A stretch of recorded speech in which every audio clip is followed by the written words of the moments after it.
The president of Coca-cola Europe. What good does Coca-cola do you physically?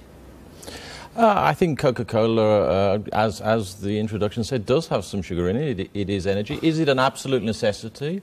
No, it's not. Millions of people enjoy it as part of their diet across the UK. Does have some sugar in it, you say? It does.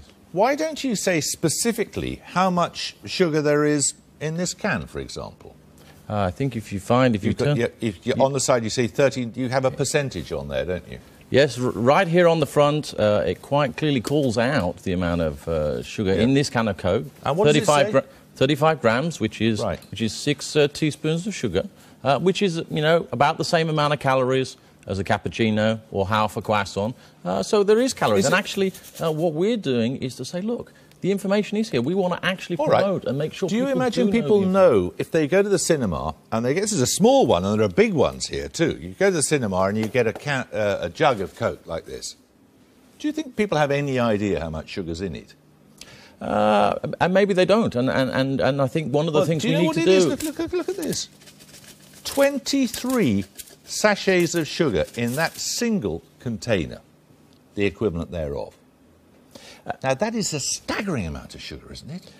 That is why we're very focused, as one of the things we're doing, on getting the information out there. We're not trying to hide the information behind what's in a Coca-Cola Classic. But you are trying to hide it. But there's zero sugar in a Coke Zero. Well, clearly, it's called a Coke Zero. But the Coke Classic, look at this one here. There's 44 packets of sugar in this one. 44! Indeed there are, and I think what we're saying is, look, we want to make sure that people have the information available to them so that they can make the choices, and if they don't want the big one, then fine, and that clearly is not one that's going to be for everyone.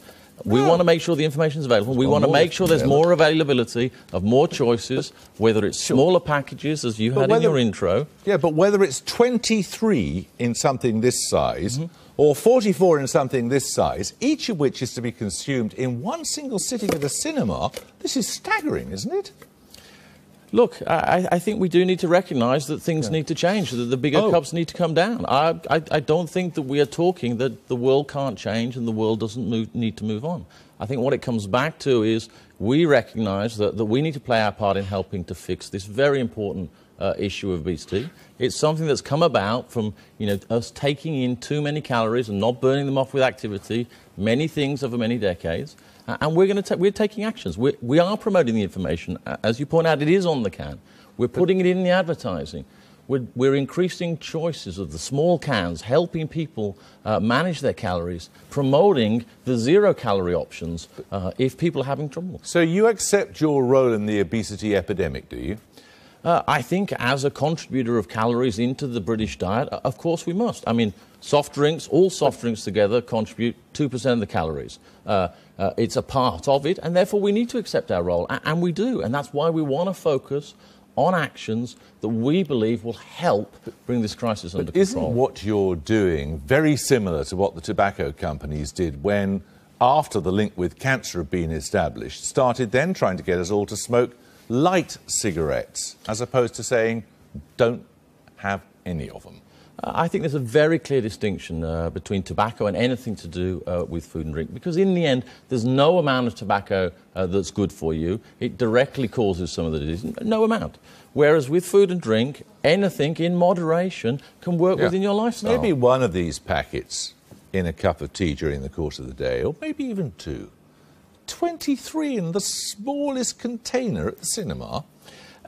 The reality, people aren't drinking those. And I think what we need to focus on is, if we're trying to solve obesity, it's about information. And if you have the information and you decide, or whoever decides not to have it, absolutely fine. What we're here to do is to get the information into people's hands, help them make the choices that fit their lifestyle, their choices during a week, and also get out there and try and promote activity with some NGO partners to try and help the other side of the equation and burn off some of those calories. Because when you actually look out there and say, has anyone actually solved the crisis? Because sometimes we look at things and say, well, what will work? But what's important is to look at some of those examples where things have actually happened. There's an approach called EPOD out there, started in France, moved across Europe, is now spreading across the world, where they brought down childhood obesity by 20%.